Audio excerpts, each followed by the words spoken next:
मसूरी गोलीकांड की 29वीं वर्षी पर मुख्यमंत्री पुष्कर सिंह धामी ने शहीद स्थल झूला घर पहुंचकर शहीदों को श्रद्धांजलि अर्पित की। इससे पहले शहीद स्थल पर सर्वधर्म सभा का आयोजन किया, जिसमें सभी समुदाय के धर्म गुरुओं द्वारा पाठ का आयोजन किया गया।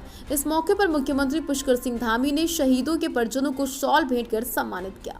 इस मौके पर विभिन्न राजनीतिक सामाजिक संस्थानों के लोगों ने शहीद स्थल झूला घर पर राज्य आंदोलन में अपनी शहादत देने वाले लोगों को श्रद्धा सुमन अर्पित किया। बताते चलें, उत्तराखंड राज्य की मांग को लेकर 2 सितंबर 1994 को शांतिपूर्ण जुलूस निकाल रहे निहत्थे राज्य आंदोलनकारियों पर पुलिस ने बर्बरता पूर्वक कार्रवाई की, जिसमें एक पुलिस अधिकारी के साथ ही 6 लोग शहीद हो गए।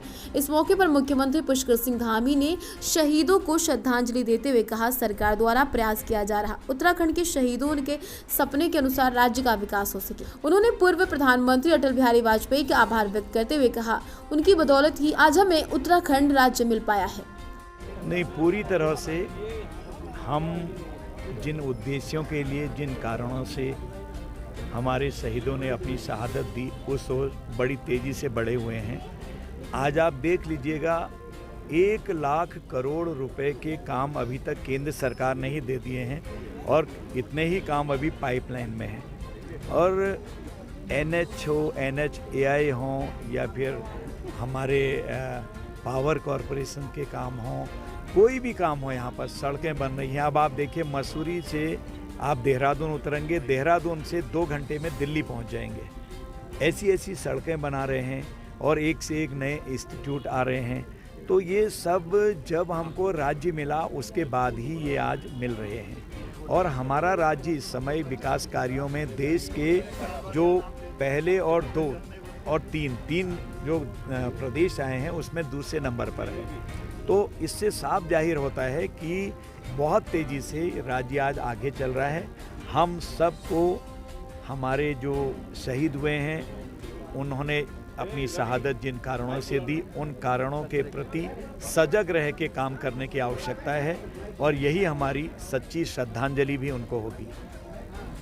सर, इसमें भारत सरकार ने एक बहुत बड़ा निर्णय लिया है कि पहले से ये था कि जो हमारी राज्य सरकारें हैं, संबंधित राज्य सरकारें, अगर वो सिविल एरिया में नगर पालिका वगैरह बनवाना चाहती हैं तो उनको उसकी कीमत देनी पड़ेगी जितना कि कैंटोनमेंट बोर्ड की प्रॉपर्टीज़ थी।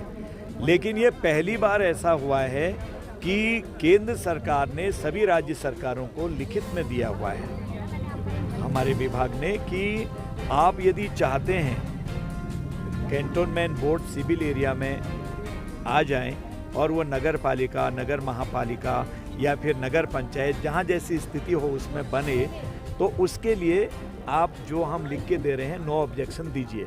तो कई सरकारों का अब धीरे धीरे सर्वे प्रारंभ हो गया है। यहाँ की सरकार ने भी, मुझे ज्ञात हुआ है कि सर्वे प्रारंभ किया है और आने वाले दिनों में सरकार का जैसा भी हमको करने का निर्देश आएगा या वो हमारी जो शर्तें कुछ हैं 2-4 उनको मान लेगी या उनकी रिपोर्ट आ जाएगी, तो उसके बाद इसके रास्ते खुल जाएंगे। अब कीमत देने का या धनराशि देने का जो पहले से एक बहुत बड़ा लगता था कि अवरोध है, वो अवरोध भारत सरकार ने हटाया है। सर, आखिरी सवाल सर, आने वाले 2024 के चुनाव बिल्कुल सत्य है, किस तरीके से तैयारियों को लेकर के, क्योंकि आपने जब प्रदेश के अध्यक्ष थे काफ़ी आपने उस समय प्रयास किया था, इस समय किस तरीके से देखते हैं? देखिए, मोदी जी के प्रति कंकड़ तोड़ने वाला, बेलचा लगाने वाला, होटलों में काम करने वाला, घर में पोछा लगाने वाली बहन, गरीब से गरीब तबके के लोगों का अटूट विश्वास है, अटूट विश्वास। और चाहे हमारे देश के मध्यम वर्ग के लोग हों या उच्च वर्ग के लोग हों, वो आज जानते हैं कि मोदी जी की वजह से पूरे विश्व में भारत नंबर 1 बनने जा रहा है, सबको पता है। इसलिए मैं समझता हूँ कि जिस तरह 2014 में हम भारी बहुमत से आए, फिर हम 19 में उससे ज़्यादा आए और 24 में उससे भी ज़्यादा बहुमत से हम लोग आने वाले हैं। आप देख लीजिए, चांद पर हम पहुँच गए जहाँ कोई नहीं पहुँचा विश्व में, और अब हम सूर्य पर आप देख रहे हैं। आज इसी समय थोड़ी देर बाद हम लोग देख रहे हैं आदित्य हमारा आज सूर्य के बारे में पूरी जानकारी लेने के लिए थोड़ी देर में 11:00 पर हम लोग सभी लोग उसे देखने जाएंगे। यानी बहुत स्पीड से आज देश चल रहा है, इसलिए मोदी जी का कोई सानी नहीं है। कितने ही लोग इकट्ठा होने का ड्रामा करें, नाटक करें, अपना सीएम तक तो वो नहीं बना पाते हैं।